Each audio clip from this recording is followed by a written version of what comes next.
سوال پوچھا گیا ہے کہ زکوٰۃ کتنی آمدنی والا نہیں لے سکتا؟ زکوٰۃ جس بندے کے پاس ان کی حاجت اصلیہ، ان کی ضروریات اصلیہ کے علاوہ رقم اتنی موجود ہو کہ جو معادل ہو 52.5 تولے سونے کی، یا پھر 52 تولے چاندی کی، 52 تولے چاندی کی اور 7.5 تولے سونے کے مقابل کوئی رقم ان کے پاس موجود ہو۔ آج کل 52 تولے چاندی کا جو ریٹ لگایا ہوا ہے وہ تقریباً 43,450 روپے تقریباً لگے ہوا ہے۔ ایک بندے کے پاس اپنے حاجت اصلیہ سے اتنے پیسے اضافہ ہے تو یہ صاحب نصاب ہو گیا، تو صاحب نصاب زکوٰۃ نہیں لے سکتا۔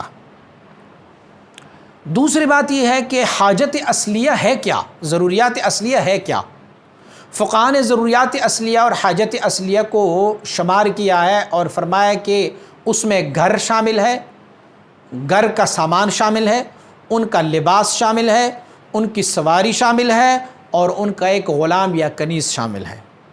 تو اگر ان ساری چیزوں کو ہم جمع کر لیں گے تو ان چیزوں کو حاجت اصلیہ یا ضرورت اصلیہ کہتے ہیں۔ بھائی اگر آج کل لوگ ان ساری چیزوں کو اکٹھا کریں گے تو وہ تو بہت مالدار بندہ ہوگا، لیکن نہیں، فقہاء نے اس کو کسی اور کیٹیگری میں لیا ہوا ہے۔ فقہاء لکھتے ہیں کہ مراد اس میں سے نہیں ہے کہ وہ گھر کا مالک خود ہوگا، بلکہ گھر کرائے پر لے سکتا ہو تو کرائے والا گھر ایسا ہے جیسے اس کا اپنا گھر ہو۔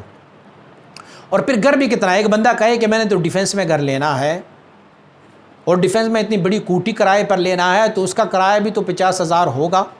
نہیں، فقہاء نے گھر کو محدود کیا ہوا ہے ایک کمرے پر، ایک روم۔ آپ کو میں بتاؤں کہ حضور سید عالم صلی اللہ علیہ وسلم مبارک کے ازواج مطہرہ کا گھر مبارک کتنا تھا؟ سارا 9 ازواج مطہرات اور حضور کی خادمائیں اور کنیز مبارکات اور سیدہ طیبہ طاہرہ فاطمہ رضی اللہ تعالیٰ عنہ کا گھر، سارے کا سارے گھر کتنے تھے؟ جتنے ایریا میں آج کل حضور کی روضہ مبارک کے جالیہ مبارک ہے، 4 چپیرے، اس کے اندر سارے گھر موجود تھے۔ فلہذا حاجت اصلیہ میں جو گھر ہے وہ ایک کمرہ ہے، جو کرائے پر لیا جائے تو یہ اس طرح ہوگا جیسے وہ اس گھر کا مالک ہے۔ حاجت اصلیہ میں جو کپڑے ہیں وہ 2 جوڑے ہیں۔ حاجت اصلیہ اور ضروریات اصلیہ میں جو ان کی سواری ہے، اس سے مطلب یہ نہیں ہے کہ ان کے پاس کوئی BMW گاڑی ہو، پراڈو ہو یا موٹر سائیکل ہو، نہیں، ان کے پاس سواری میں بیٹھنے کے لیے کرایہ موجود ہو۔ مثلا وہ یہاں سے جائیں، لاہور سٹی کے اندر جانا چاہیں یا کہیں اور جانا چاہیں تو ان کے پاس کرایہ موجود ہو، تو جب وہ اس نے کرایہ اور اجری پر وہ اس کو لیا، اس میں بیٹھ گیا، بس میں، ویگن میں، گاڑی میں، چنگچی رکشے میں، تو وہ ایسا ہے جیسے یہ اس کی اپنی گاڑی ہو، ملکیت ہو۔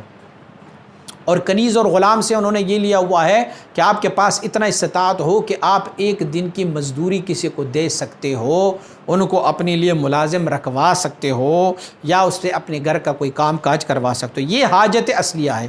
تو ان حاجات اصلیہ کے علاوہ کسی کے پاس اتنے پیسے ہو کہ جو آج کل 52 تولے چاندی یا 7.5 تولے سونے کے معادل رقم ان کے پاس موجود ہو تو وہ بندہ زکوٰۃ نہیں لے سکتا۔